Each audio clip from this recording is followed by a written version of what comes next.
ძალიან უჭერენ რუსეთიდან მართული აქტორები მხართ ქართულ ოცნებას. ზრუხაძის გამოსვლა რო იყო, მან პირდაპირ თქვა, რომ თუ მაგ საფრთხობელი ბლასი არ ჯერა, რომ ომი შეიძლება დაიწყო, მაშინ ყველაფერი ისე გიჟია. ბოლო სპორტსმენები განსაკუთრებით ვინც პარტიას მიუერთდნენ, ანუ რას ამბობენ? მგონია რომ მართლა შეერათ მაგას. გამარჯობა, ეს არასამთავრობო ორგანიზაცია წერტილის პოდკასტია მრავალ წერტილი და სტუმრად ყავს ბატონი ლევან ღამბაშიძე, რომელმაც მითხარვას წარმოედგინა, რომ არის განათლებით ფილოსოფოსი და პროფესიით მასწავლებელი და ქრისტინა ფარჯიანი, რომელიც არის სამართლიანი არჩევნების სოციალური მედიის მკვლევარი.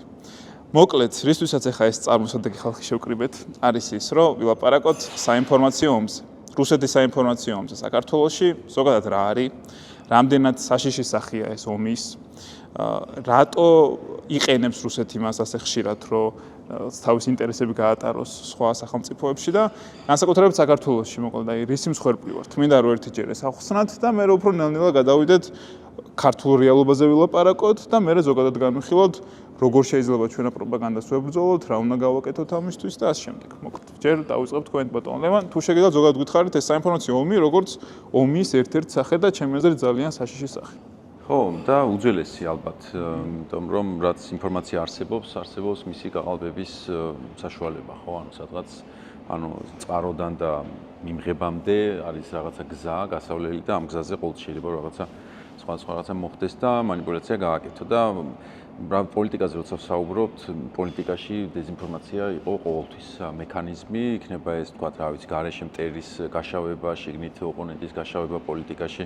რა ვიცი, საბერძნეთში არის აღწერილი შემთხვევები, როდესაც თავდასხმა დადგმული ძალით მერე გასაღდა როგორც ნამდვილი თავდასხმა, false flag operation, ძალიან ბევრი ის რაც დღეს არის უბრალოდ ინტენსიურად უფრო გამძაფრებული, იმიტომ რომ ხელსაწყოები გაუმჯობესდა. არის ძალიან ადამიანური რაღაცა, რომ არის ხალხი, რომელსაც უნდა რომ მის შესახებ ინფორმაცია გავრცელდეს სასიკეთოდ, მის და სასიკეთოდ. და ამას აკეთებს ახლა რუსეთი და მან პრობლემა პროპაგანდასა და ინფორმაციის უბრალოდ მაგალითად ადამიანთა ინფორმირებულობას შორის განსხვავება რაც არის, რუსეთი იყოს ნორმალური სახელმწიფო და ის საკუთარ ნორმალურობას ავრცელებდეს, იქნებოდა ნორმალური მოვლენა, ხო? იმიტომ რომ მაგალითად ჩვენ ვთქვათ, რომ ევროკავშირი ცდილობს რომ საინფორმაციო შეხვედრები გააკეთოს იმისთვის, რომ ახსნას რა არის ევროკავშირი, არის ადამიანის უფლებები, თანასწორობა, ღირსება, რაღაც კანონის უზენაესობა და ძალაუფლების დანაწილება და ეს არის საინფორმაციო შეხვედრა ამ საკითხებთან დაკავშირებით. ეს თითოეული საკითხი არის ღირებული საკითხი და ამიტომ მათ შესახებ საუბარი თუ ინფორმაციის გავრცელება ნებისმიერი ფორმით ეს ომის განვითი განსხვავდება. ანუ ომი მაინც და მაინც ნეგატიურია, თუ შეიძლება რაღაც საინფორმაციო ომი კეთილი მიზნებისთვისაც. ხო და საინფორმაციო მაგას ვამბობ, საინფორმაციო ომში თუ შევედით, ახლა ჩვენ მაგალითად როცა ვცდილობთ რომ გავანეიტრალოთ რუსეთის პროპაგანდა, იმიტომ რომ ამაზე ვსაუბრობთ და ვიღაცამ გაიგოს რომ ეს ომის ნაირსახეობაა, ჩვენ ომს უცხადეთ, ან ჩვენ შევედით ამ ომში, იმიტომ რომ მას უპირისპირდებით, ხო? ამიტომ ჩვენი რა ვიცი, ახლა ისევ და ისევ ომს ორი მხარე აქვს, რა კეთილი და ბოროტი და ჩვენ ცალსაღად კეთილ მხარეს ვართ და ამიტომ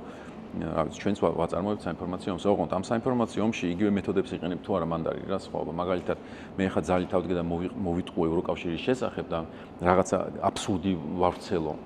ხო, აი რომ ევროკავშირში რომ შევალთ პირველ წელს ხელფასები იქნება $8 მილიონი კაცზე, ხო, აი ეს იქნება იგივე სიგიჟე, რასაც აკეთებს რუსეთი, რასაც უპირისპირდებით, ხო? ჩვენ როცა გამოწვევას ვიღებთ იმით, რომ ჩვენ სიმართლით ვცდილობთ ამ დეзинფორმაციის განეიტრალებას, რა და თან რამდენიმე სხვადასხვა მიმართულებით არის, რა, ჩვენთან კონკრეტულად ეს ომი არის ერთი მხრივ, თქვა, დასავლეთის გაშავება, კონკრეტულად დასავლეთის გაშავება, მეორე მხრივ შიგნით ყოფი ადამიანების გაშავება და სამიზნეთ ამოღება საზოგადოების წევრებისთვის და მესამე, რა ვიცი, რუსეთის წარმოჩენა როგორც რაღაცა კარგი ზნეობის ღერძი და რაღაცა მაქვია მორალურობისა და ქრისტიანობის დამცველი ბოლო ბასტიონი დედამიწაზე, ხო, რომელმაც რა ვიცი, რამისა ანტიქრისტეს მომზადებისთვის, მოსვლისთვის მოსამზადებელი ადგილი არის, სადაც ყველანი გადავრჩებით თუ იქნებით მასთან ერთად. ანუ ბევრი სხვადასხვა შრი აქვს, ხო, ანუ ამ პროპაგანდას და ამ იმას საცეცები ასე ვთქვათ, მაგრამ რაღაცა ღერძი ყოველთვის ერთი არის რა. აი რაც თქვი რა და ძირითადი ამ პროპაგანდის ამბავი არის ის, რომ მიმდინარეობს ბრძოლა დასავლეთსა და რუსეთს შორის და ეს ბრძოლა არის მორალური სახის და ბრძოლა არის იმიტომ, რომ რუსეთი არის კარგი. და ანალოგიური ითარგმნა საქართველოზე და პატარა მასშტაბით იგივე საკეთებს ახლა ქართული ოცნება, რომ მიდის რაღაცა ბრძოლა, ბრძოლის ვერ გაიყო ვიღაცეებმა, ვერ გაიყეს საქართველო, იმიტომ რომ საქართველო არის კარგი და აი ამ რაღაცა სიგიჟე ამბავს, რომელსაც არანაირი სახელმოსაჭედი არ აქვს, ცდილობს გადაფარონ რაღაცა ინფორმაციებით და ამ ინფორმაციებში დააბრიონ ადამიანებს, რომ ვერ გაიგოს საბოლოო ჯამში. მადლობა დიდი. ქრისტინა, ეს რა მინდა გითხოთ, აი როგორ უნდა ამოვიცნოთ, რომ რაღაც საინფორმაციო ომში ვართ. აი რა ნიშნებია, რომ ეს ომი დაწყებულია, რაღაც ჩვენ შესაბამისად უნდა მოვემზადოთ, აი რა ნიშნები იკვეთება იმის გასაგებად, რომ აღვიქვათ, რომ თითქოს ხო ესეთი ომია, რომელიც არ ჩანს, მაგრამ თან სახელი ომი ტყუილად არ ქვია, ხო? ხო, საკმაოდ რთული არის, რომ ამ ომს ომი უწოდო და აქამდე ბევრ რაღაცას გადიხარ, ბევრ ფაზას გადიხარ, იმიტომ რომ რთულია აღიარო, რომ აი ესეთ ომში ხარ ჩართული და საქართველო ერთ-ერთი პირველი იყო, ვინც ეს ყველაფერი გამოსცადა რუსეთთან, როდესაც 2008 წლის ომში საქართველოში კიბერშეტევაც განხორციელდა და ერთ-ერთი პირველ ჰიბრიდულ ომად ამასაც ასახელებენ რუსეთის მხრიდან. სხვადასხვა ეტაპები აქვს. პირველ რიგში მნიშვნელოვანი არის, რომ გავიაზროთ ვინ არიან ის აქტორები, რომლებიც ჩართული არიან საინფორმაციო ოპერაციებში, რომელიც ქვეყანაში მიმდინარეობს და იმ საინფორმაციო კამპანიებში. საწყის ეტაპზე ჩვენ ხედავდით, რომ ესენი იყვნენ ძირითადად პოლიტიკოსები, შედარებით მარგინალიზებული ჯგუფები, რომლებიც დაკავშირებული იყვნენ რუსეთთან და ისინი ავრცელებდნენ სხვადასხვა ნარატივებს რუსეთთან დაახლოების, მეგობრობის და ასე შემდეგ. ასევე მნიშვნელოვანი ნაწილი იყო, რაზეც ლევანმა ისაუბრა, ეს ანტიდასავლური კამპანია და ისე წარმოდგინა, თითქოს რუსეთი არის ჩვენი მოკავშირე, უფროსი ძმა, ერთადერთი მხარდამჭერი ამ რეგიონში, სადაც მტრებით ვართ, გარემოცვილი და ზუსტად ეს იყო ერთ-ერთი მიზანი, რომ ეჩვენებინათ, რომ ქვეყანას საქართველო არის ერთადერთი საყრდენი, ქვეყნისთვის ერთადერთი საყრდენი არის რუსეთი ამ რეგიონში, მაგალითად ანტითურქული და თურქოფობიური კამპანიები ძალიან აქტიური იყო სოციალურ მედიაში საწყის ეტაპზე და შემდეგ უკვე ჩვენ დავინახეთ, უკვე ღიად დაფიქსირდა ფაქტები, როდესაც რუსეთიდან მართული ქსელები, მაგალითად სოციალურ ქსელებში ძალიან გააქტიურდნენ. ასევე საქართველო გახდა რუსული პროპაგანდისტული მედიის ერთ-ერთი სამიზნე. სპუტნიკი, ნიუსფრონტი საქართველოში ძალიან აქტიურად იყვნენ ჩართული და აი ასე ნელ-ნელა ნაბიჯ-ნაბიჯ შევდით ამ ჰიბრიდულ ომში, რუსეთთან საინფორმაციო ომში და ეს ომი ძალიან გაიზარდა თავისი მასშტაბებით, მას შემდეგ რაც რუსეთი შეიჭრა უკრაინაში და იქ დაიწყო ომი და ჩვენ ვხედავთ, რომ ეს მასშტაბები თითქმის ყოველდღიურად იზრდება და ძალიან იცვლება ის ნარატივები, რასაც ავრცელებენ და ის კამპანიები, რაც ხდება და თუ მაგალითად როგორც ლევანმა აღნიშნა, თავიდან ეს ჯგუფები ძირითადად იყვნენ დაკავებული იმით, რომ ანტიდასავლური ნარატივები გაივრცელებინათ. ახლა ვხედავთ, რომ უკვე იმ პროტესტების ფონზე, რომელიც მეორე წელია უკვე საქართველოში მიმდინარეობს, ძალიან უჭერენ რუსეთიდან მართული აქტორები მხარს ქართულ ოცნებას, ცდილობენ აქციების დისკრედიტაციას და ამ მიმართულებით ბევრ სხვადასხვა ტაქტიკას იყენებენ. ხო, თუ საინტერესოა, შეგვიძლია რომ ამ ტაქტიკებზე მაგალითად მევალთ, მანამდე ერთი რაც ჩემთვის ძალიან საინტერესოა, იმიტომ რომ ხოლმე დეზინფორმაცია, რომ ძალიან ბევრი რაღაც თამაშის წესი აქვს, რა ისეთ ლოგიკებს იყენებს შენს დასაბნევად თუ მოსატყუებლად, რომელიც აი როგორც წესი არ წარმოგვიდგენია, რომ აი ლოგიკურია რა, აი გულისხმობ რომ აი მაგალითად გითხრას რომ თქვათ აი რუსეთი კარგია, ცხადი ამის ჩრება, მაგრამ თქვათ გითხრას რომ სხვა არის ცუდი და მე შედარებით უკეთესი ვარიანტი ვარ იმის ფონზე, რომ სხვა ცუდია რა, აი ამერიკაც იმპერიაა და მე რას მერჩი მაგის გამო, ან აი რაღაც იქ ევროპა ხომ, არა ის გართმევს თავის სუვერენიტეტს და აგერ მე ვრჩები აქ როგორც ძალა რა. ეგ ვინა კითხოთ, ესეთი დეზინფორმაციები როგორ манипуляციებს ეფუძნება ხოლმე, რომ აი ერთი რომ შეიძლება გითხრას რაღაც ბევრი რეალობა გაჩვენოს, რომ შენ ვერ გაიგო რომელია სწორი და არა ეს რომ აი სიმართლეა ეს ტყუილია, აი როგორ რატოა მოკლედ პროპაგანდა წარმატებული, როგორ გვატყუებს ხოლმე და რატო იგებს ესე ადამიანის გულებს ესე რომ აი რაღაც უსმენ და აი გჯერა რა. აი თითქოს არ გაინტერესებს ეს თემა რა და რაღაც ჩართე ტელევიზია და ისე გეხვევა თავს და რაღაც რომ აი მე ხალხი შემხოდრია მართლა საჭმლის ფული რო არა აქვს და აი ერთ ამბავში არიან რომ აი რევოლუცია აღმოფხვერი და ანუ მოკლედ მან ომი რატო არის ეგ კითხვა საინტერესოა, იმიტომ რომ მიზნად აქვს ჩვენი განადგურება რა. ანუ სცენარული პასუხი მე არის ომი რატო არის, ანუ არა ის რომ ფორმა როგორი აქვს, არამედ ამოცანა რა აქვს რა და თუ რუსეთი წარმატებული იქნება თავის ამ კამპანიაში, საქართველოს სახელმწიფო ამ ფორმით შეწყვეტს არსებობას. ამაზე არის სინამდვილეში საუბარი. ეს აღარ არის, ანუ ეხა უკვე შეწყვეტილი აქვს ის, რაც ჩვენ კონსტიტუციაში გვიწერია, ეგეთ სახელმწიფო აღარ არსებობს, საქართველოს დემოკრატიული რესპუბლიკა აღარ არსებობს. ძალაუფლების დანაწილების პრინციპი რაც არის რესპუბლიკის მაჩვენებელი, ეგ აღარ არის ქვეყანაში და დემოკრატიასთან არაფერი არ ჩაულია, იმიტომ რომ არჩევნები გაყალბდა, ხო? ადამიანის უფლებებზე და იმას საერთოდ საუბარი ზედმეტი, ლიბერალური რო აღარ ვართ, ეგ უკვე ნაკლები პრობლემაა, დემოკრატიული რესპუბლიკა აღარა ვართ, ხო? ხო და ეს ხარ ის რუსეთის გამარჯვება საქართველოში და შემდეგი ნაბიჯია თუ არა ხარ არც დემოკრატიული არც რესპუბლიკა და სუვერენიტეტით შენ დასავლეთმა ჩახსნა და საერთოდ აღმოჩნდი არსად, მაშინ რა ვიცი, გაერთიანდი და უბრალოდ საზღვარი იქნება აქეთ რუსეთის და მეტი არაფერი, ხო? ამიტომ ამ საინფორმაციო საბოლოო წერტილი არის ის, რომ ჩვენ აღარ ვიყოთ როგორც სახელმწიფო, ხო? ამიტომ არ ვართ ომში. რაც შეეხება მაგას, პრობლემა ის არის, რომ ყოველთვის ყველაფერი დადის მსჯელობაზე რა, ის კი არა, ისევ შინაარსზე კი არა, რა ფორმებს იყენებს პროპაგანდა, რომ ჩვენ რაღაცაში დაგვარწმუნოს. ეს ფორმები არის უძველესი, არისტოტელეს აქ ჩამოთვლილი და ჩვენ სკოლაში სადაც ვასწავლი, ამას ვასწავლით რა. და ღიად ჯობია რომ ვთქვათ, იმიტომ რომ ეხა ისეთ ფაზაში ვართ, რომ ყველა ერთმანეთზე რაღაცებს ვიძახით სუც, იმიტომ რომ ძროარო რაღაცები გამოვასწოროთ. ჟურნალისტებს ერთ-ერთ კონკრეტულ ტელევიზიაში ვეხმეწებოდი ადმინისტრაციას, რომ გთხოვთ ლექცია ჩამატარებინეთ არისტოტელეს ამ ფილოსოფიაში, წინასწარ დაშვებული მსჯელობაში შეცდომები რა. რომ ჟურნალისტი როცა იქნება, ვთქვათ, დინარაძესთან ვიღაცასთან, რომლებიც არის ოსტატები ამ შეცდომების, იქვე ამოიცნონ, აი ხა ამან რა გააკეთა და იქვე ჩაუტრიალოს და იცოდეს, თავდაცვა უნდა ქონდეს, იმიტომ რომ აზროვნება და იქით მხარეს გიდგას ადამიანი, რომელიც რიტორიკულად გაწაფული არის ამ ტყუილების აგებაში. შინაარსზე როგორ მოგატყუოს, ნებისმიერ რაღაცას რომ ეტყვი, რაღაცა მოდელს იღებს, რომელიც უკვე აქვს დასწავლილი და იმ მოდელს გიტრიალებს და შენ თუ არ ახარ აღჭურვილი, აზროვნება, აი ბავშვს სათუ უგებ აზროვნებაში, ხო? სულელი კი არ არის ის ბავშვი, უბრალოდ არ იცის, რომ შეიძლება ეგეთი კონსტრუქცია ააწყო ლოგიკური რა. მაგალითად, ხო, ეხლა ჩვენ თქვით რაღაცა კონკრეტული ის რა ავიღოთ, რა, არასწორი ანალოგია რა, მაგალითად, ხო? არის ის შეუძლებელი, ეხლა ეს არის არისტოტელესთან აღწერილი, რომელიც მე დროთა განმავლობაში უბრალოდ შეიძლება დახვეწო და კარგად იმეცადინო, რომ როცა გეტყვიან, რომ აი ერთ-ერთმა პოლიტიკოსმა გამოიყენა, რომ ისა პედოფილია იმაზე ქონდა, მარიხუანას ლეგალიზაციაზე ქონდა და ამან უცებ უთხრა, რომ თქვენ თუ ამბობთ, რომ მარიხუანას ლეგალიზაცია დაუშვათ, პედოფილიაც უნდა დაუშვათ, ხო, იმიტომ რომ ეგეც სიამოვნებს ადამიანს. და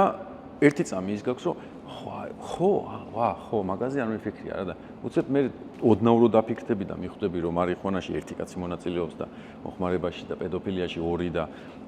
რაშვაშია და მცირეწლოვანი და სხვა ამბავი არის საერთოდ, მაგრამ ერთ წინადებაში მოგითავსა და შენ თითქოს განეიტრალებული ხარ, თუ არ იცი, რომ ეს ანალოგია უბრალოდ არ არსებობს დედამიწაში, ხო? მაგალითად, ესა დილემა, არასწორი დილემა, რომ ჩვენ რაღაცა ან ესე მოხდება, ან ისე მოხდება. ან ჩვენ ახლა შევალთ ევროპაში და დავკარგავთ ქართველობას, ან რა შევინარჩუნებთ სუვერენიტეტს და ეგ საკითხი დგას. ესეც არის ისევ წერი არისტოტელესთან false dilemma, არასწორი დილემა რა, ინგლისურად არ წერია. არასწორი დილემა. ეგ გამოგონილ პრობლემებზე რა სიტყვა? შექმნა პრობლემები, რომელსაც ვითომ ებრძვიდა უკვე. აბა ხო, ეგ რომელი პრობლემაა? აი მაგალითად რომ რაღაც ომს ვარიდებთ ქვეყანას და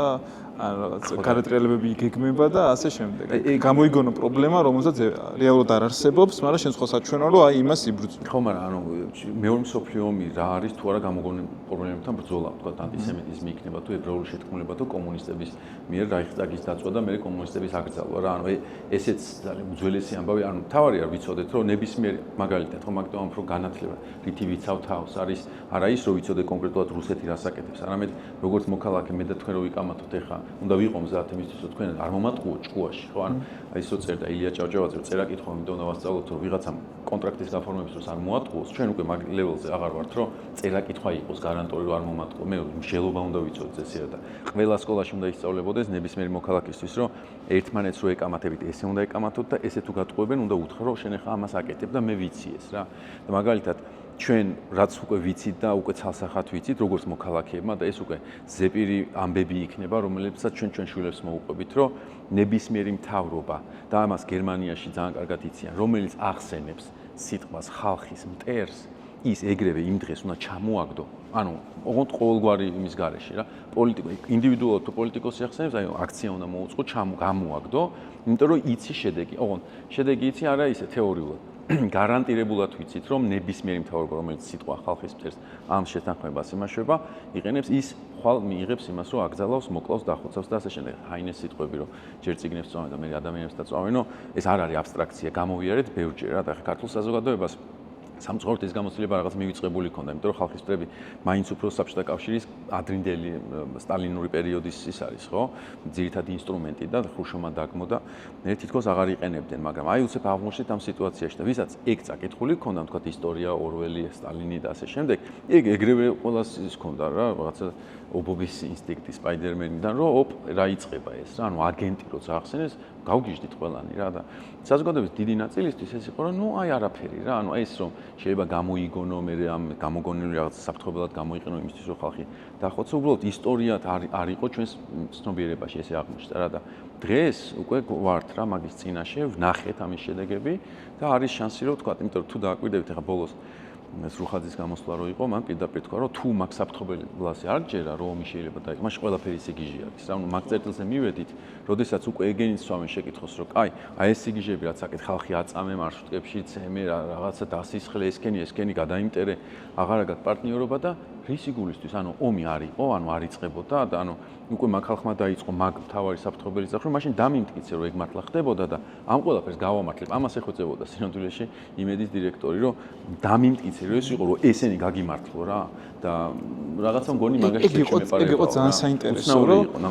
მე უნდა, ანუ თქვენ ამას მეუბნებოდითო და მე ვცდილობდიო, რომ ეს ხალხისთვის ისე მეთქო, რომ მათ ეს დაეჯერეთო. ანუ აი რა პირდაპირ აღიარება, რომ კი მე დეზინფორმაციას იმიტომ ვაკეთებდი, რომ თქვენ ეს ამ სიგიჟეებს იმიტომ ვახცელებდი, რომ იმის მჯეროდაო და თუ ის არის რა მაგაზე. ხო, ანუ ეგ ძალიან მნიშვნელოვანი არის, როგორ არის აწყობილი მთელი ეს ინფრასტრუქტურა და როგორი მრავალფეროვანი არის, რომ ტელევიზიის დირექტორიც კი აღიარებს, რომ თვითონაც ძალიან აქტიურად იყო ჩართული იმაში, რომ ხალხი დაერწმუნებინა გამოგონილ რაღაცა შეთქმულების თეორიაში, რომელსაც მასაც არ სჯეროდა და ეხლაც არ სჯერა ადამიანს და დამატებით ითხოვს მტკიცებულებებს, როცა მთელ ქვეყანას უმტკიცებდნენ და ყველაზე დიდი დაფარო ამ ტელევიზიას აქვს და ასევე ყველაზე დიდი თანხას ისინი ხარჯავენ სოციალურ ქსელებში რეკლამისთვისაც სხვა ტელევიზიებისგან განსხვავებით, ანუ კოლოსალური სხვაობა არის ამ ფინანსებს რო უყურებთ ხოლმე, ყველაზე მეტ აუდიტორიას სტვებიან და აწვდიან ინფორმაციას, რომელსაც თვითონაც არ სჯერათ წლების განმავლობაში. ანუ ეს ხო არ იყო რაღაცა 2-3ჯერ გავრცელებული, ეს იყო ომის დაწყების დღიდან ძალიან აქტიურად მიმდინარეობდა ეს კამპანია, რომ ეჩვენებინათ საზოგადოებისთვის საქართველოში შეიძლება განმეორდეს იგივე, რაც მოხდა უკრაინაში და სამწუხაროდ ეს მუშაობს, იმიტომ რომ ჩემს თაობასაც და ალბათ ჩემს თაობასაც ახსოვს 2008 წლის ომი და ყველასთვის ძალიან მძიმე თემა არის და ადამიანებისთვის ძალიან სენსიტიური აღმოჩნდა და როდესაც საუბრობთ რუსულ ტაქტიკებზე, ზუსტად ეს არის, რომ ძალიან კარგად იციან რა გამოიწვევს ადამიანებში გრძნობებს. მაგალითად, საქართველოს რო უყურებდით, საქართველოში, სომხეთსა და აზერბაიჯანში მოქმედებდა ერთი ქსელი, რომელსაც და რაღაცა საერთო გზავნილები სამივე ქვეყანაში, რაც სამივე ქვეყანას რაღაც კულტურულად გვაერთიანებს. მაგალითად, სამივეს გვიმტკიცებდნენ, რომ რუსი პოეტები ძალიან იყვნენ შეყვარებული ჩვენს ქვეყნებზე. სხვადასხვა ციტატები ჰქონდათ მოყვანილი და ერთი ქსელი ავრცელებდა ერთ ციტატას, როგორ უყვარდათ რუს პოეტებს საქართველოს, მეორე გვერდი ავრცელებდა იგივეს ოღონდ სომხეთზე, მესამე აზერბაიჯანზე და ასევე გვიმტკიცებდნენ, რომ ჩვენ იმაზე მეტად გავართ ერთმანეთს, ვიდრე წარმოგვიდგენია. საქართველოს შემთხვევაში ეს იყო, რომ რელიგია ერთი გვაქვს, სომხეთის და აზერბაიჯანის შემთხვევაში უფრო ეკონომიკურ ურთიერთობებს უსვამდნენ ხაზს და ძალიან კარგად აქვთ ეს ტაქტიკები შესწავლილი, იმიტომ რომ ეს ოპერაციები ჩვენ შეგვიძლია ახლა წარმოვიდგინოთ რა მასშტაბის არის ეს ოპერაციები, რასაც რუსეთი ახორციელებს, თუ გავიხსენებთ იმას, რომ ძალიან კარგად მათთვის და ძალიან შედეგიერად ჩაერივნენ ამერიკის შეერთებული შტატების არჩევნებში და ეს ჩარევა პირველ ერთ არჩევნებში არ იყო, უკვე მესამე არჩევნებს ხედავთ, სადაც ძალიან დიდ რესურსს ხარჯავენ და მაგის გზების გითხარით კონკრეტულად როგორ გამოიყურება ეს ჩარევა ხოლმე, მათ შორის საქართველოს და მე TikTok-ზე გადავიდეთ, იმიტომ რომ ძალიან მინდა ეგ თემაც განვიხილოთ. საქართველოს თუ ამერიკას? დაიწყო ამერიკით და მე საქართველოს. ხო, ამერიკა ძალიან საინტერესო არის, იმიტომ რომ ძალიან კარგად ჩანს, როგორ იცვლებოდა მეთოდები და სტრატეგიები დროსთან ერთად. პირველად იყო ეს პრიგოჟინის ცნობილი ტროლების ქარხანები, რომლებიც ძალიან აქტიურად ავრცელებდნენ სხვადასხვა სააგენტო, რომელიც პრიგოჟინთან ერთად სამწუხაროდ არ მომკვდარა და ასევე აგრძელებენ მუშაობას. და პირველად იყო ეს, რომ სოციალურ ქსელებში ძალიან დიდი манипуляცია მიმდინარეობდა ინფორმაციის მიმართულებით და ერთ-ერთი ყველაზე კარგი შემთხვევა იყო, როდესაც ანტიისლამისტების და ისლამისტების ისლამისტების აქციები დაგეგმეს ერთდროულად ერთ ადგილას ქუჩის სხვადასხვა მხარეს და აქ მიიყვანეს ადამიანები, შექმნეს ორი დიდი ჯგუფი, სადაც ავრცელებდნენ სხვადასხვა დეზინფორმაციას, თუ რა საფრთხის წინაშე იდგნენ ერთ შემთხვევაში ისლამისგან ამ კონკრეტული ქალაქის მცხოვრებლები და მეორე შემთხვევაში თუ ისლამის მიმდევრები რამხელა საფრთხის წინაშე იყვნენ ამერიკაში და ერთდროულად ერთ ქუჩაზე დაგეგმეს აქცია, სადაც ადამიანები ერთმანეთს დააპირისპირეს და ეს ყველაფერი დაჯდა $200. ანუ საერთოდ წარმოუდგენელი თანხა, რომ აი ამ ხელა აქცია და საკმაოდ დიდი აქციები იყო, რაც გამართეს, თუმცა ნელ-ნელა უკვე ეს სტრატეგიებიც აღარ მუშაობს და ცვლიან ამ სტრატეგიებს მუდმივად, მაგალითად, ბოლო არჩევნებთან დაკავშირებით ეს ინფორმაცია ნელ-ნელა მუშავდება სამწუხაროდ, დრო მიაქვს ამ გამოძიებებს, მაგრამ ერთი მეთოდი რაც ცნობილი არის, რომ ინფლუენსერები, იუთუბერები იყიდეს. იყო კომპანია, შუამავალი კომპანია, რომელმაც $10 მილიონი დახარჯა იმისთვის, რომ ულტრამემარჯვენე იუთუბერების დაეკონტრაქტებინა და ამ იუთუბერებს სხვადასხვა ულტრამემარჯვენე პოლიტიკოსებთან ჩაეწერათ ინტერვიუები და მიზანი გასაგები იყო ერთი რომ ტრამპის მხარდაჭერა გაეღვივებინათ რაც შეიძლება აუდიტორიაში და შემდეგ ამ იუთუბერებს თვითონაც მოუწიათ ბოდიშის მოხდა იმიტომ რომ ამ შუამავალ კომპანიას გადააბრალეს ყველაფერი და თქვეს რომ არ იცოდნენ ამ ყველაფრის შესახებ და ძალიან მრავალფეროვანი არის ეს კამპანიები მაგალითად წარმოუდგენელი არის რომ საქართველოში რასაც საუბრობ ზუსტად დაახლოებით იგივე საუბრობენ მაგალითად აფრიკის ქვეყნებიდან მკვლევრები, როდესაც საქმე ეხება ლაბორატორიებს. ჩვენთან რომ ლუგარის ლაბორატორიაზე ვრცელდება წარმოუდგენელი დეზინფორმაციები, მაგალითად აფრიკის ქვეყნებში ზუსტად იგივე რუსული აქტორები ავრცელებენ დეზინფორმაციას იმის შესახებ, თითქოს ამერიკიდან ამერიკული ლაბორატორიები აფრიკაში ავრცელებენ კოღოებს, რომლებსაც აქვთ რაღაც დაავადებები და სპეციალურად ავადმყოფებენ ადამიანებს აფრიკაში და ავრცელებენ ვირუსებს, ამიტომ ძალიან მრავალფეროვანი არის, ძალიან დახვეწილი ტაქტიკები არის რაღაცები, რაც საერთო არის მთელ მსოფლიოში და უნივერსალური არის, თუმცა ასევე ძალიან კარგად სწავლობენ იმ აუდიტორიებს, სადაც შედიან და არგებენ ამ მთელ ნარატივებს და მესიჯებს ქვეყნებს. დიდი მადლობა და ეხლა საინტერესო თემამდე მივედით, რა კითხვა ძალიან მაწყობს. რო ახსენეთ, რომ იუთუბერები და იქირავეს, ან ინფლუენსერები, მოგეთ ამ პროპაგანდასთან ვიღაცები რიგდებიან და ვიღაცები რიგდებიან შეგნებულად. აი გულისხმობ რომ თქვა თუნდაც იმ იუთუბერმა რომ რაღაც თანხა აიღო რომ ესე თქვა, ხო ანუ რაღაც თანხას იღებს იმის სანაცვლოდ რომ ეს თქვა. ახლა ჩვენც მაგალითად ხედავთ აგერ ახალციხეში რომ ღერის ის ქალბატონი ფულს იღებს იმაში რომ იმღეროს და მე მანამდე წინასაარჩევნო კამპანიაში იყო ხო ჩართული და გამოდის და ამბობს რომ შვიდობა მინდა და ყველას ვლოცავ ახალ წელს და მინდა კეთილდღეობა. ეხლა ამ კითხვას რატო სვამ? ეს ადამიანები თავის თავთან რაღაცით ხო ხამერ ურჩებიან რა გასაგებია რომ ეს ჩვენ გარედან რაღაც და იმას გვაჩვენებს, მაგრამ თავის თავთან ხო სინდისთან ამართლებს რა, რომ აი მე რომ ამას შვები თვითონ ალაგებს რაღაცნაირად თავის თავთან ეგეთი განცდა მაქვს, რომ ცუც არ შვები, ხა რა ვთქვი ისეთი, ხო ვთქვი რომ რაღაც შვიდობა გვინდა და რა ვის არ უნდა შვიდობა, ხა რა პრობლემაა ამის თქმაში. აი ეგ მაინტერესებს, რომ ხო მოკლედ პროპაგანდას ყავს მსხვერპლი, რომელსაც არ იცის და უბრალოდ დააჯერეს და ყავს მსხვერპლები, ნუ არ ვიცი რამდენი მსხვერპლები, რომლებიც განზრახი დაიჯერეს ეს და განზრახ ავრცელებენ. ახლა ეს ადამიანი რომ ამბობს, რომ ახსენეთ, რომ მე უნდა გამევრცელებინა, მას გააზრებული აქვს ძალიან კარგად რა დეზინფორმაციასაც ავრცელებს, ხო? რა არის ის რაღაც მორალური კომპრომისი, რაც ადამიანი მიდის ხოლმე ასე დროს და არის თუ არა ეგ მათ შორის პროპაგანდის ხერხი, რომ ისეთი ტექსტით შეფუთოს მისი პროპაგანდა, რომ ადამიანი მას რო გაიმეორებს, განცდა კონდეს, რომ აი არაფერს არ ვაშავებ ამით. თუ სწორად ჩამოყალიბდა, ხო. კი, მაგრამ ანუ მაგაზე პასუხის გაცემაა ძალიან რთული, იმიტომ რომ რა ვიცი, ფსიქოლოგიაზე ვსაუბრობ სინამდვილეში, ხო, რაღაც მექანიზმებზე, რომელიც ადამიანში არსებობს, კონფორმიზმი როგორ მუშაობს რა, ანუ სინამდვილეში ბევრი სხვა, ანუ ჩვენც რაღაც სიტუაციაში კონფორმისტულად მოქცეულ ვართ. ეგ არის უბრალოდ ადამიანის უნარი, რომ რაღაც ადაპტაცია გაიარო რაღაც სიტუაციასთან, ხო? პირობითად თქვენი საბჭოთა კავშირი რო წარმოვიდგინოთ, ეს ხალხი ხო ყველანი ამორალურები არ იყვნენ, რომლებიც ხმას არ იყებდნენ, მაგრამ ეგრე მოხდა, ხო? რომ რაღაცა ნელ-ნელა მივედით იქამდე, რომ ამდენი მილიონი ადამიანი უბრალოდ იყო ჩუმად და ისეთ კრიზისულ სიტუაციებშიც კი როგორიც იყო, თქვათ, აი ეს თვითმფრინავის გატაცება მაგალითად, როდესაც ვიღაცამ ხმა მოიღო და თქვა რომ მოდი არ დახვრიტოთ, უცებ მე უკან გააწვევინეს, ხო? ანუ და ეს ხალხი აგრძელებდა ცხოვრებას რაღაცნაირად. ანუ ის რომ მეზობელი გაგიქრება და შენ ამბობ რომ ის არ არსებობდა და ყველაზე კარგი ამ ამბავში მგონია რომ ორველის საკითხვა იქნებოდა კარგი, იმიტომ რომ ჩემთვის ძალიან ბევრი პასუხი არის მანდ რა ზუსტად რა. აი ეს მექანიზმი როგორი არის, თქვა შიშზე არის დაფუძნებული თუ შიშის გარეშე შეგიძლია მაგას მიაღწიო, ხო მაგალითად რა. ანუ რომელიღაც მომღერალი შეიძლება კონკრეტულად ხო ან რაღაც ადამიანი იუთუბერი ის ვიღაცას მართლა ეშინია პირობითად იმ ცენტრალური ხაზის ხო რომ აი ომი დაიწყო მართლა მეშინია და ვამბობ რომ აი რახან ეს შიში არსებობს მე ყველაფერს გავაკეთებ იმისთვის იმიტომ რომ მაშინ მე ქვეყნის სამსახურში ვარ რა ანუ მე კი ვიცი რომ რაღაცა არასწორი არის ის რაც ეხა ვაკეთებ მაგრამ ნუ ალტერნატივა არის კატასტროფა ანუ ამის შეიძლება ადამიანს ჯეროდეს ხო შემთხვევაში ისევ ის დირექტორი გავხსნის ამას რომ მე მართლა მჯერა ამისას ანუ მე მაგას არ ვიტყუები მე ვიცი იმას რომ ცუც ვაკეთებ მაგრამ მე ვიცი რატო ვაკეთებ ამას შეკითხვა ეგეთი არის რომ ჩვენ გაგვიკეთებია თუ არა ცუდი საშუალებით ისაც გონებია რომ არის კარგი თავისი არსით ხო ანუ ეგ ხო მარადი დილემა არის რომ აი რაღაც უნდა დავამყარო თუ არა პირობითად რაღაცა სახელმწიფო და შევწირო ადამიანის სიცოცხლე ხო ანუ თქვა და სტალინი მოდერნიზაცია გააკეთა და ნუ რასიზამ გულაგებში ხალხის მოყვა დასჭირდა ხო ამიტომ აი თანოსი რა ვიცი აი 9 მილიონი 9 პლანეტა კი არა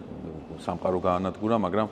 სამაგიეროდ overpopulation შეაჩერა ხო ანუ ეგ დილემა არის ამიტომ თუ შენ მაგალითად მართლა რაღაცა მიზანზე ხარ ორიენტირებული და ამის გამო ამროლობებს აკეთებ, ჩემთვის ეგ კიდე უფრო გასაგებია, თანოსი უფრო მისაღები გმირი არის ჩემთვის რა, იმიტომ რომ ვიცი რომ პრინციპის კაცი არის, რა საიდან ვიცი, იმიტომ რომ ამბობს რომ ყველაფერს რომ მოვჩები, წავალ ბოსტონში იმას დავთესავ და მაგას აკეთებს მართლა რა. ანუ ეგ და სტალინზეც მაგას ამბობდნენ ხოლმე რა. ანუ იმისთვის რომ ეგ დიქტატორი გააკეთილ შობილო უნდა თქვა რომ თავისთვის არაფერი არ უნდა, ანუ მის პირადი არაფერი არ იყო, ის ხალხს თავისი შვილის გაწირა, მეტი რა გინდა, ხო? აი ეგეთი ამბავი არის. ამიტომ ეგ ამორალურობა დიდი მიზნისთვის არის კარგი. ამ ნარატივში რა და არა ზოგადად. რაც შეეხება ამ პატარა დანარჩენ ამბავს არის მეკარტელიზმი, ან კონკრეტულად ტიპი ამას ხელფას იღებს ამაში და აი რა კომპრომისი მიდის და რატომ მიდის, მან მე ვერ ჩავალ რა, იმიტომ რომ მართალი გახდა ეგეთი დიდი კომპრომისის გაკეთება არასდროს ჩემთვის არ ყოფილა არჩევანი, ანუ ერთხელ იყო რომ მითხეს რომ აი რაღაცა ტენდერია და ჩვენი ნაცნობია თუ რაღაცა და რა ვიცი ის მე არ მინახავს ეგ ადამიანი რა, იმიტომ რომ ნუ აი არა რა რაღაცა რა ხო და ამიტომ ისე რომ ერთხელ გავაკეთე, მაგრამ მე მიდის კიდე ერთი ნარატივი საკუთარ თავზე რა, რომელიც ძალიან საინტერესო, რომელიც ამბობს რომ ყველა ესეა რა. ანუ შენ თუ იტყვი რომ მე კი არ ვაკეთებ რამეს ამორალურს, არამედ რავი ადამიანის ბუნება არის, მე მგონია და ამაგის მთელი ეს გენეოლოგია ჩანს შალვა რამიშვილის განვითარებაში რა. ანუ ადამიანი რომელიც თავიდან ამბობს რაღაცა სტაბილურობა ხო, ის ცნობილი კლიპი რო არის, არ შეიძლება სტაბილურობის გამო დავთმოთ ღირსება და ამაზე წერს კლიპს ხო. იუმორი რომელიც ძალიან ხმალივით იყო და ურტყავდა იქ სისტემას, სადაც სისტემა ცუდი იყო და ასე შემდეგ და უცებ რაღაც ეტაპზე ამბობს ეს წინადებას რომ რა ვიცი ხო მე ფულს ვიღებ რა, ანუ მე ფული მიყვარს რა.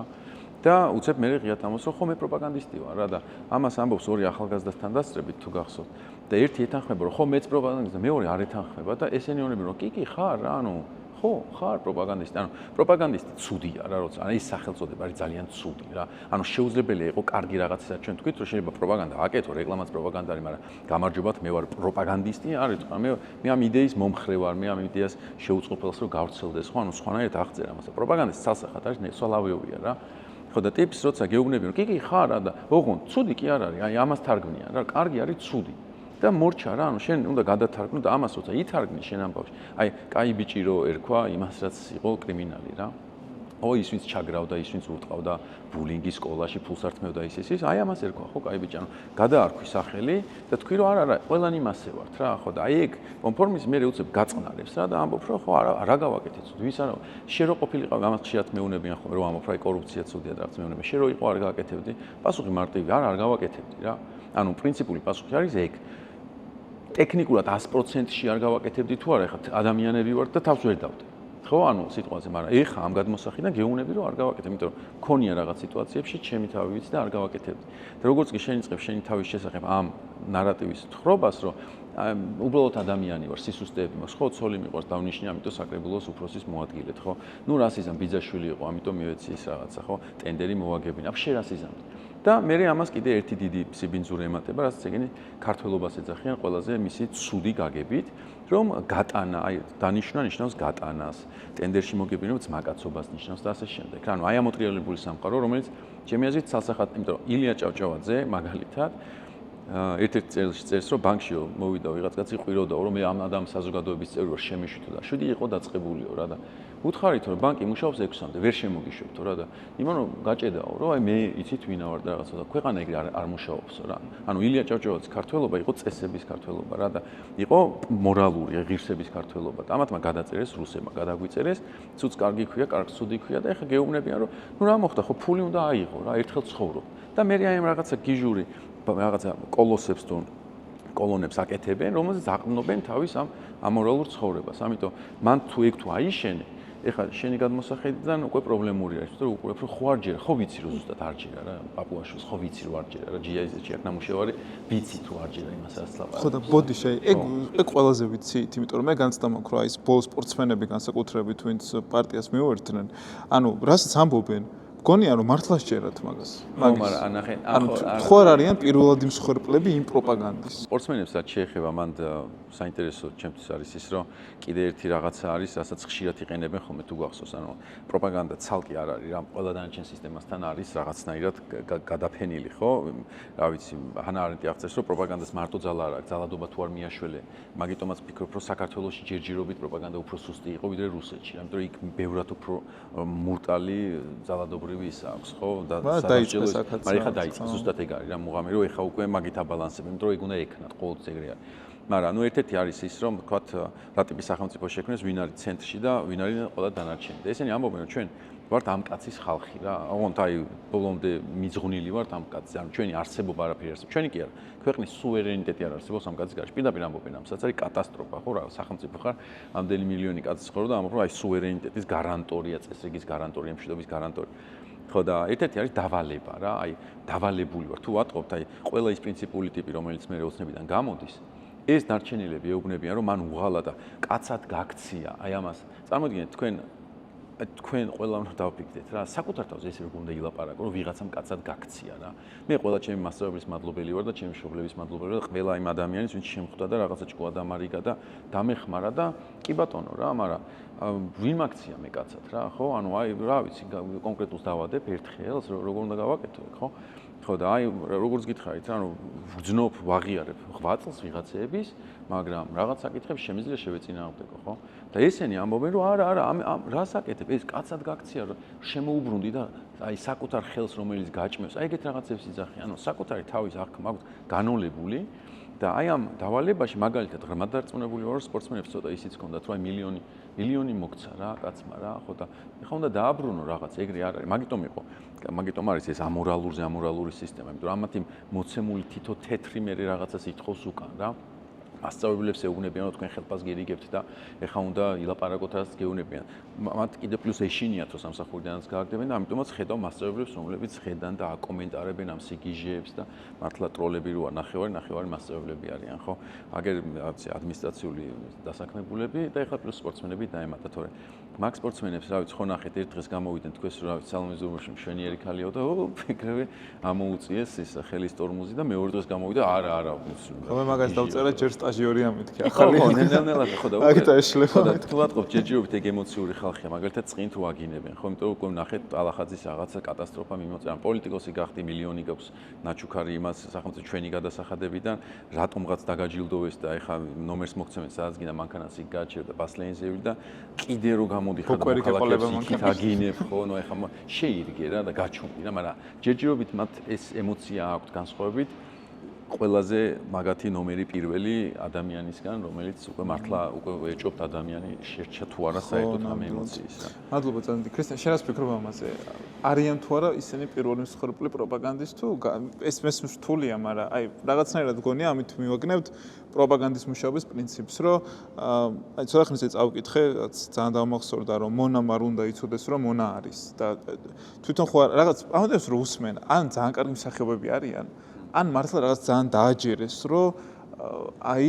და გულწრფელად ჯერათ რა გეუბნებით. იმიტომ აი ეს ბოლოს რო იყო მდინარეძის ვიდეო, რა მე რუს მეძახი რა. ანუ დარწმუნებული ვარ, ან ყავლაშვილმა რომ დააგინა. ანუ მე 100% მჯერა, რომ ამ ადამიანებს არ გონიათ, რომ რუსულ საქმეს აკეთებენ. ხო, ანუ ნარადი ხამინჭიას ეძახის აგენტს ადამიანს, რომელიც ყველაფერს აკეთებს იმისთვის, რომ საქართველოში ქალებმა უფრო მეწარმატებას მიაღწიონ ტექნიკური მიმართულებით. ანუ წარმოუდგენელი ამბავი არის და კითხვას რაც შეეხება, მგონია რომ ორი მიმართულება არის. ერთი არის რომ გულწრფელად სჯერათ ადამიანებს იმისი, რასაც ამბობენ და ძალიან მარტივი არის ესეთი ადამიანების პოვნა და ჩვენ რო ეს ყოველდღიურად უყურებთ სოციალურ ქსელებს, ხედავთ რომ ესეთი ადამიანები ცდილობენ რომ მხოლოდ ის არგუმენტები გაიზიარონ, იმ არგუმენტებზე, იმ თემებზე ისაუბრონ,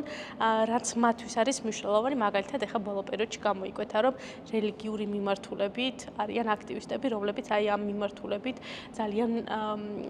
მხარს უჭერენ ქართულ ოცნებას და მათ წარმოადგენენ როგორც ერთადერთ დამცველს საქართველოში მართლმადიდებლობის და მგონია რომ აი ამ ადამიანებს გულწრფელად სჯერათ იმისი, რასაც ამბობენ, იმიტომ რომ პროპაგანდა იმდენად კარგად იმუშავა, რომ სხვა ყველა მათ თვალში არის რელიგიის ტერი და ხო რელიგიური ღირებულებები მათთვის არაფერს არ წარმოადგენს. ბოდიშკოენ რამდენიმე პრინციპს ვარღვევთ ხოლმე პროპაგანდისო ჩვენც ვიმეორებთ. მაგრამ გონი ამ პოდკასტში გვეპატიება რა სხვანაირად ხო ანუ მე მგონია რომ ხო ეგეც ძალიან საკამათო ამბავი არის, იმიტომ რომ იმდენად შევიზღუდეთ თავი რომ არ გავიმეოროთ მათი მესიჯები, რომ რაღაც გზავნილებზე საერთოდ თვალი დავხვიჭეთ, აღარ ვისაუბრეთ. მანდაც მივალთ აუცილებლად ეგ ძალიან მინდა და მე მგონია რომ ეგეც ხო ცოტა გადასასი გვაქვს ჩვენი მეთოდები. კი და მაგამდეც მივიდეთ. ოღონდ მანამდე ერთი მინდა კითხოთ, რომ ძალიან მაინტერესებს TikTok-ი განსაკუთრებით ამ ბოლო დროს, რომ რაღაც Facebook-ს გასაგები ეს ტროლები იყვნენ და არიან და ეგ ძველი მეთოდია, მაგრამ ახლა ეს TikTok-ი ძალიან აქტიურად გამოცოცხლდა.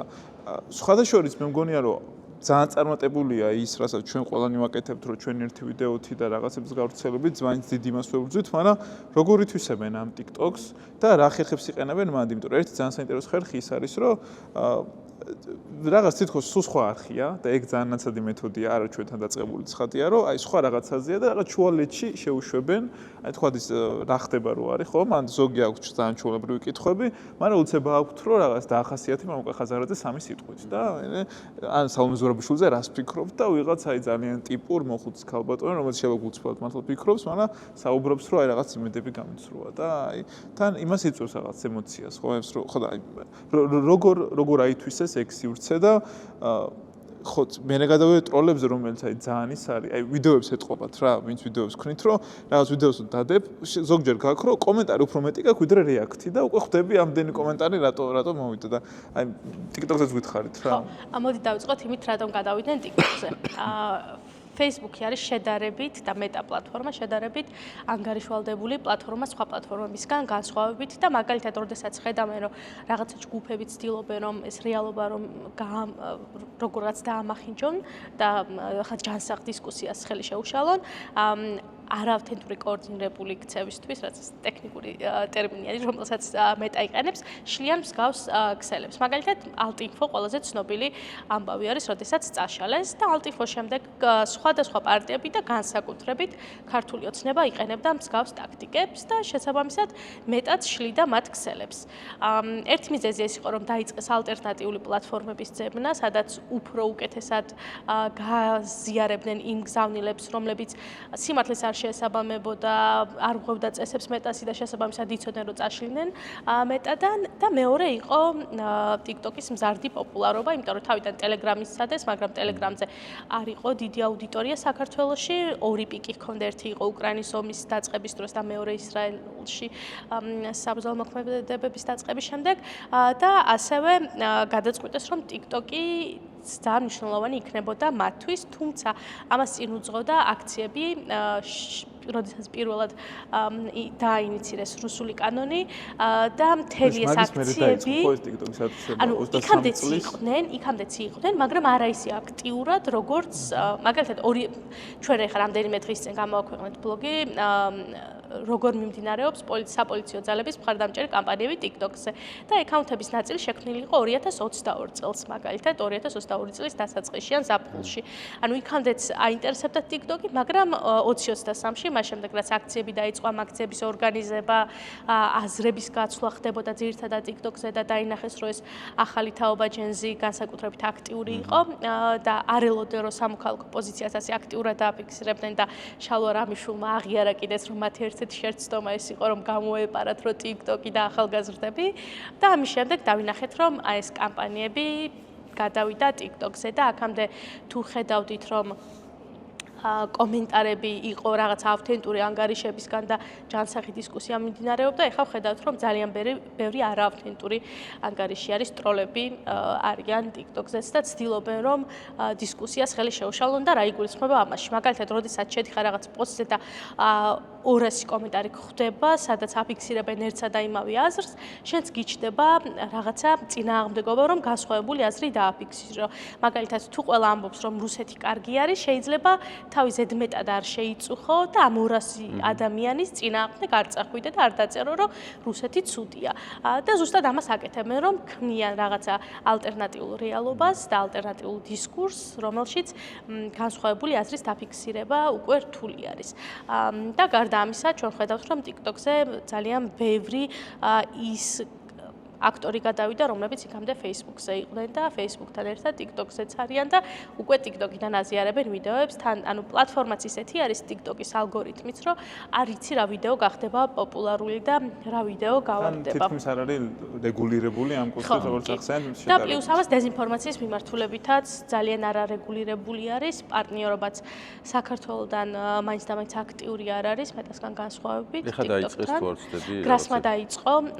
თანამშრომლობა და იმედია, რომ წარმატებული იქნება, ძალიან გულშემატკივრობთ, იმიტომ რომ Facebook-ზე ძალიან კარგად მუშაობენ გრასის და MDF-იც და ფაქტებს ძალიან კარგად ამოწმებენ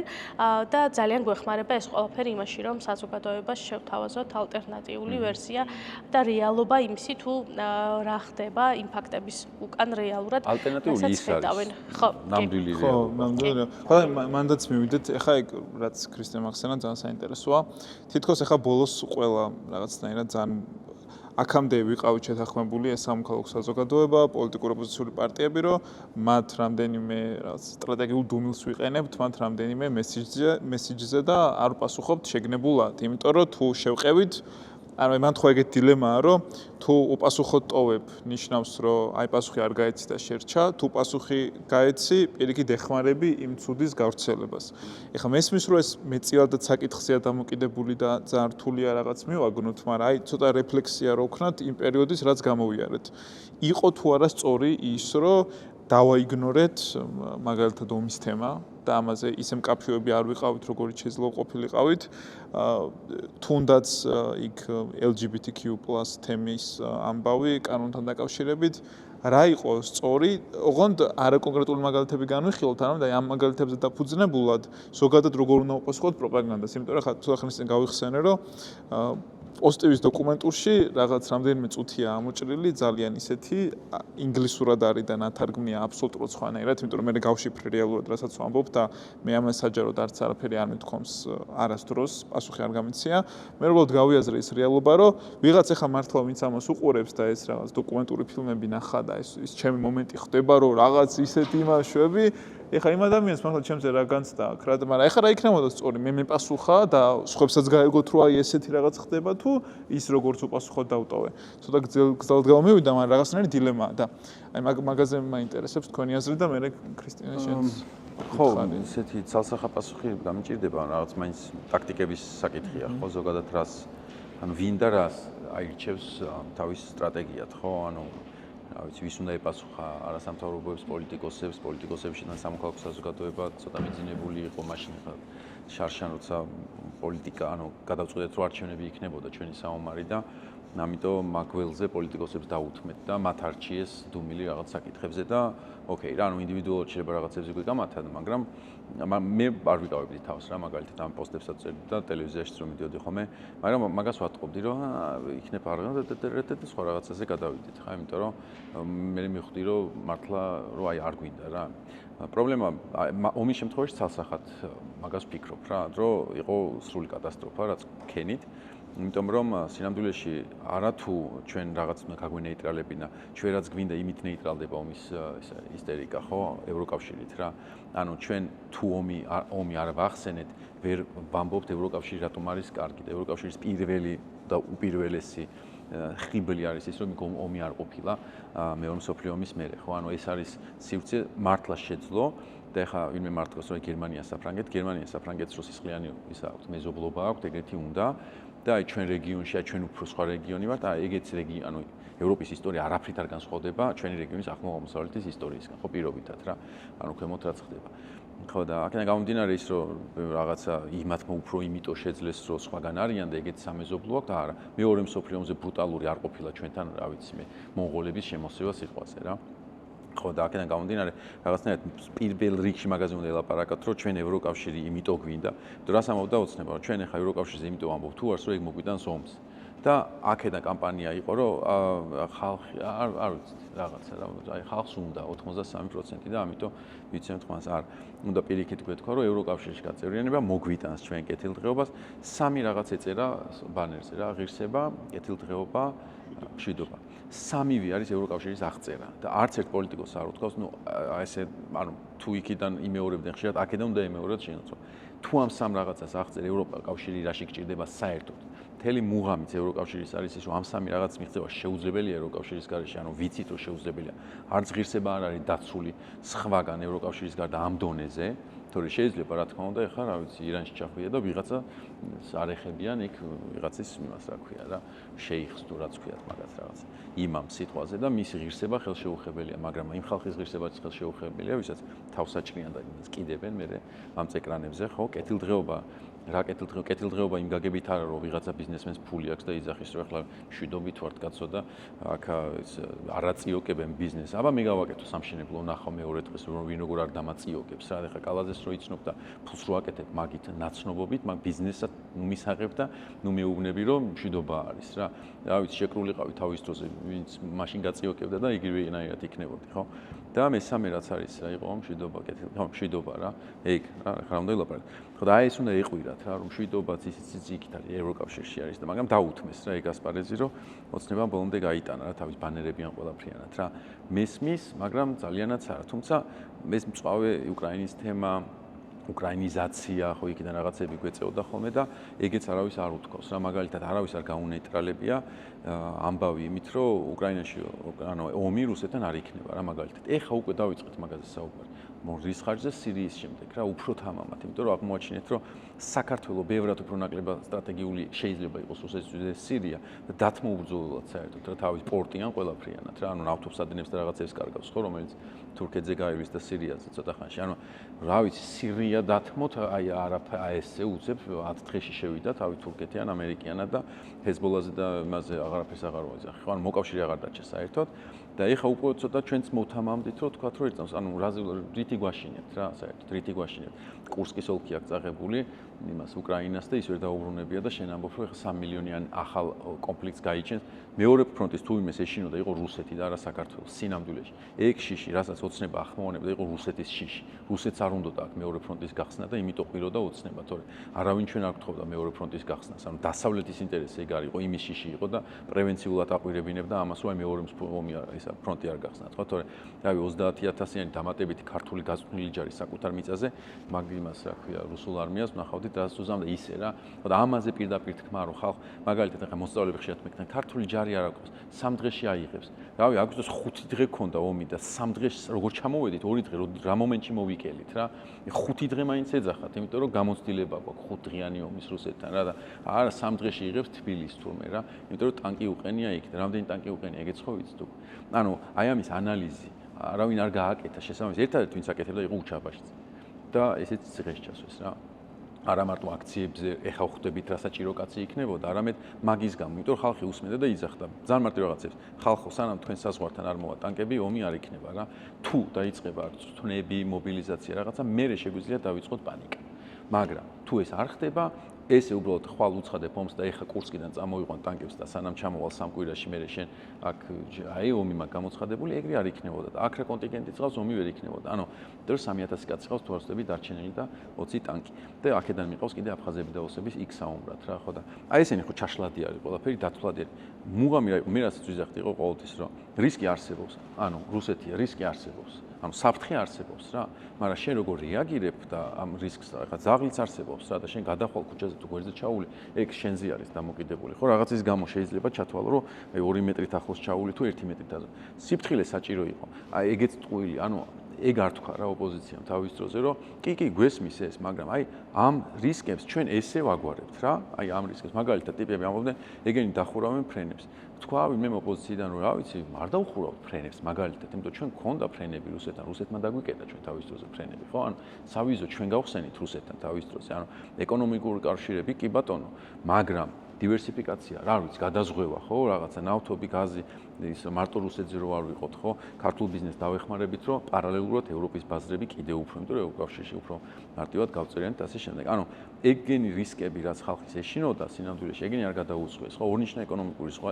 ის დაიყო მაგათი კოზირი, ხო? თქვი შენს რო კი ანუ შევინარჩუნებ შევეცდები შევინარჩუნო რა ჩვენ ვიყავით ვინც უვიზო ან სიტყვაზე ნაციონალურ მოძრაობის შემთხვევაში მათ უვიზო ირანთან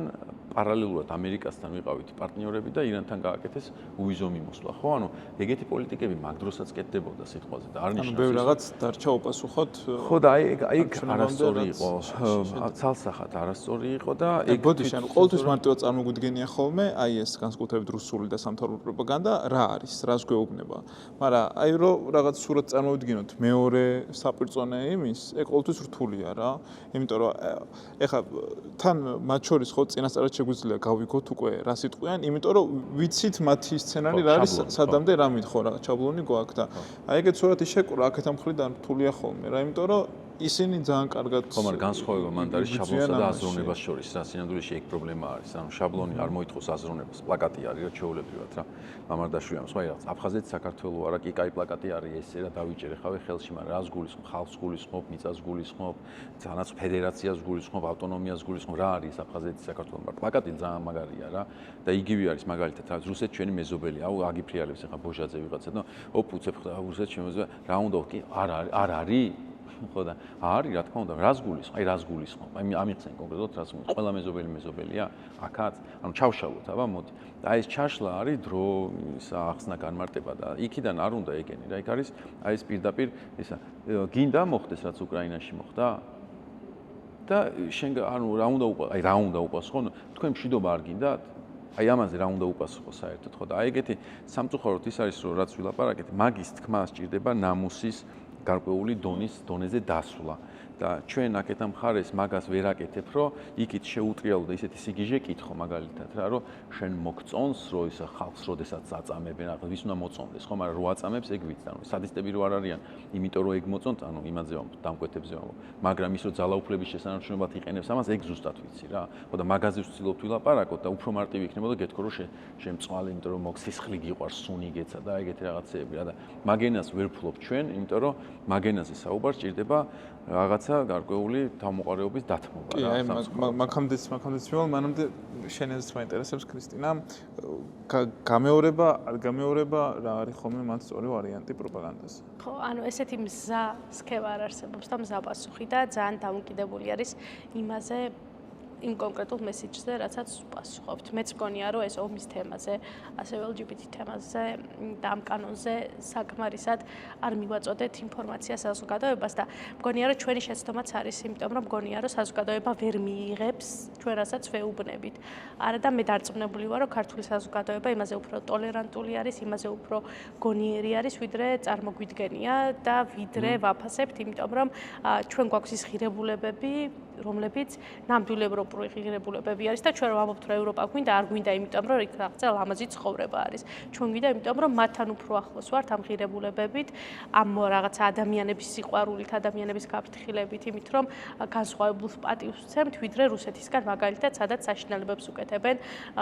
უმცირესობებს და მგონია რომ ესეც შეცდომა იყო რომ ამაზე უფრო მეტად უნდა გვესაუბრა რამხელა საფრთხეებს შეიცავს ეს ყველაფერი საზოგადოებისთვის თუმცა რაც შეეხება პროპაგანდის პასუხს, ძალიან რთული არის მათი მესიჯის კიდევ უფრო გაზრდას, რომ ხელი არ შეუწყო და თან უპასუხო ამ ყველაფერს. რაღაცა მზა არ არსებობს, მზა ფორმულა ამისი როგორ უნდა გააკეთო კარგად და თან ჩვენ ვართ ძალიან განსხვავებული შემთხვევა საქართველოში, იმიტომ რომ მთელ მსოფლიოში პროპაგანდას ებრძვიან ერთობლივად მთელი საზოგადოება. რაღაცა ხელისუფლება, სამოქალაქო საზოგადოება, მედია და ჩვენ გვყავს რაღაცა ორი მიზანი, ჩვენივე ხელისუფლება, რომელიც ჩანაფიქრში უნდა გვეხმარებოდეს იმაში, რომ ეს საგარეო საფრთხეები, რაც მოდის საინფორმაციო მიმართულებით, იყოს რაც შეიძლება განეიტრალებული, თან ამათ უნდა ვებრძოლოთ და თან ამ საგარეო მტერსაც უნდა ვებრძოლოთ, რომელიც ჩვენზე უფრო გაცილებით დიდი არის და ამ ყველაფერში ჩვენ გვაქვს ძალიან მცირე რესურსები, ყველაფერს თუ შევადარებთ, რაც მაგალითად აქვს ქართულ ოცნებას, რომელსაც აქვს ყველა რესურსი, რაც შეიძლება რომ გქონდეს ამ შემთხვევაში დაწყებული ადმინისტრაციული რესურსით, სამწუხაროდ მასწავლებლები, საჯარო მოხელეები ძალიან აქტიურად ყავთ ჩართული ამ ყველაფრის გავრცელებაში და მეორე ხედავთ, რომ ფინანსური რესურსიც ძალიან სამწუხაროდ არათანაბარი არის და თუ მაგალითად რაღაცა 3 მილიონი არის დახარჯული რეკლამებზე საქართველოში, ძალიან დიდი წვრილი ყველაფერი და ნაწილი ამ ყველაფრიდან მოდის ქართულ ოცნებაზე და იმ დეზინფორმაციის გავრცელებაზე, რასაც ჩანაფიქრში ერთად უნდა ვებრძოლოთ მთელი საზოგადოება. კი. სხვა შორის შემცან საინტერესო დაკვირვება იყო, რომ ეს რუსული კანონის მეორე ის რო იყო შემოbrunება. ჩვენ ხომ ამბობთ, რომ მათ ესმით ეს კარგად პროპაგანდა, დეზინფორმაციის ავრცელება და რაღაც და მათ დაიწყეს ერთი რომ აი 2023-ში შეცდომად მოინათლა რის გამოც ისინი დამარცხდნენ, ერთ-ერთი ახსნა იყო, რომ რუსულ კანონს ხშირად იმეორებდნენ, რუსული კანონი არ არის, რუსული კანონი არ არის, მაგრამ ეხლა მეორეჯერ თითქოს ჩვენ კი ეს გავიგეთ, მაგრამ დინამაზე გამოვიდა და ეს კალდის პოსტიც იყო, რომ არა რუსულ კანონს დაწერეს პირდაპირ კი ევროპას. აი რაღაც ეს ეგ ჩემთვის ძალიან ისეთი იყო შოკი, რომ თუ ეს ყოველთან ხვდებით, რომ შეცდომა იყო და თუ ვიცით, რომ ისინი ძალიან მაგრები არიან ამ საინფორმაციო ომში, ამას ესე როგორ იყენებენ და როგორ ატრიალებენ რა, მაგრამ აი მანდაც ეგ არის, რომ ეს პროპაგანდა ისეთი რაღაც არის, რომ როდის რა ხდება, აზრზე ვერ მოდიხარ რა. ზუსტი მეცნიერება არ არის და ძალიან არიცი, ბევრ რაღაცას ტესტავენ. ჩვენც რო უყურებთ,